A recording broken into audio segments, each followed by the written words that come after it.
Pound for pound means that you're willing to fight anyone in your weight class, in your division, and that you have beaten all the top fighters in your division. Just because you, for example, just because you fought one opponent for 10 belts, that doesn't make you pound for pound. Just because that one opponent had those 10 belts.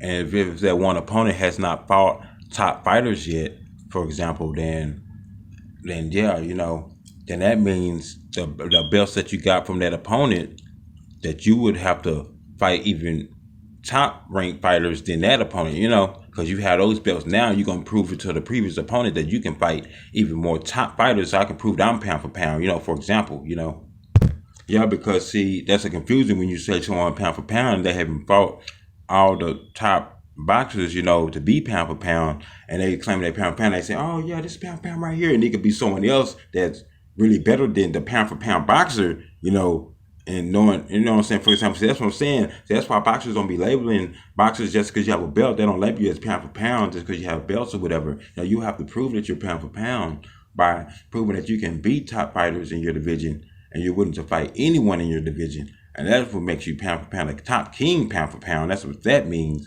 when it comes to that. In our definition, that's understandable. Yeah. So that's pretty much what we had to say on that behalf when it comes to pound for pound, though. Because people be thinking just because you have belts, then you pound for pound. No, you have to understand, though. You have to prove it, because you're not proving it, though. You have to prove it that you're pound for pound.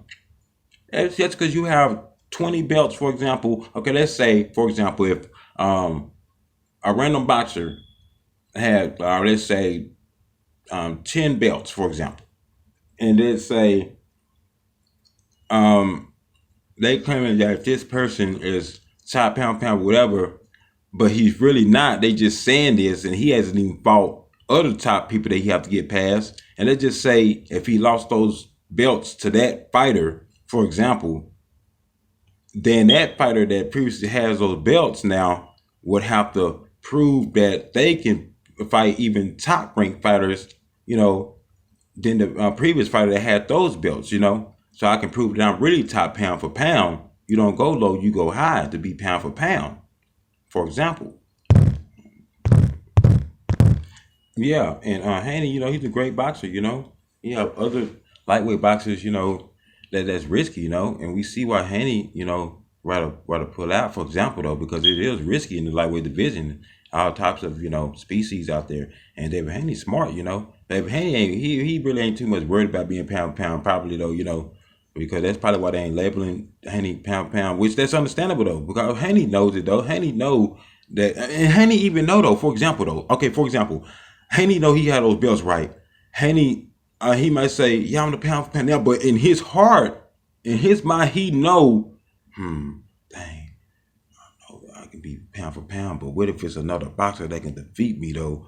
But let me just hush up about it, and just, what I'm saying? See, that's what boxers do though. Just a sneak that way to be pound for pound though, for example, and for example, like Canelo Alvarez, for example, he was pound for pound in his division. He will have to get past top fighters like Dave Benavidez, for example. Just because Dave Benavidez is the other type of WBC don't mean nothing. The Canelo Alvarez supposed to, okay, well, let me get past him then, just prove I'm pound for, you have to get past him too, to prove that you pound for pound. If it's the same weight, if they in the same weight class, yeah, But if Canelo Alvarez defeated top fighters in his weight class, and Dave Benavidez wasn't close to his weight, for example, I guess, but you could say he pound for pound, but well, no, and Canelo Alvarez haven't even got past one of the Charlo twins. Oh, that's that too. Yeah, oh yeah. He was, yeah. That I just thought about that. Yeah, So Canelo Alvarez, he might not be pound for pound, but I'm saying he could be close. But I'm saying now,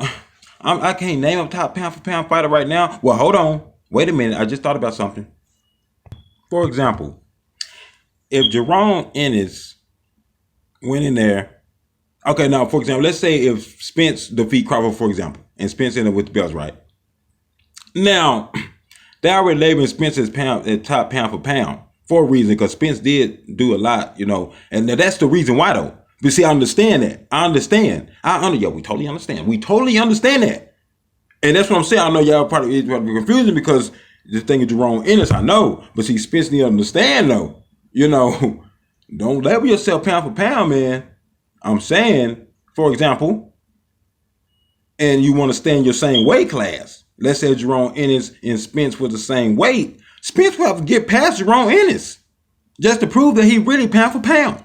Because why would they say that, you know, Spence pound for pound, and let's say if Ennis sitting here just and Spence just had he be all pound for pound, yeah. And let's say if Ennis really can defeat Spence though, for example, then that means that was claiming this box a pound for pound. We never known that he really the best pound for pound. You know, Spence even know it probably though. Then that's why he gonna get past Crawford, but see Spence might move up, you know. But see Jerome Ennis have a chance to be probably pound for pound. Jerome Ennis would have to defeat whoever win out of Spence and Crawford. Then if let's say if Jerome Ennis beat, you know, then Jerome Ennis would probably be pound for pound for real. I'm just saying, for example, if he did defeat top, you know, because a lot of fighters do avoid Jerome Ennis, but I'm saying, but he could end up pound for pound, you know, really soon. But I'm saying, but you know, the great fighters like Errol Spence and Crawford, you know, I know Jerome Ennis don't look down on these guys, you know, all these guys great, you know. But I'm saying, for example, though, but that's part of pound for pound, what pound for pound really means in the heart when you know that you're really, truly the best in your division, though. You will have to prove it. You can't sneak your way through. No, man. It don't go like that, though. If it went like that, then it's false news somewhere. I know this way. I know, right? Because you would have to prove it. Because it don't make no sense just because you have 10 belts. That don't mean, you know, it's 3 other guys that we believe that, you know what I'm saying, then that means you'll have to go through them 3 guys. Say, okay, I'm ready for this one. I'm ready for that. Boom. And that's it. You pound for pound because you beat those guys. I know, right?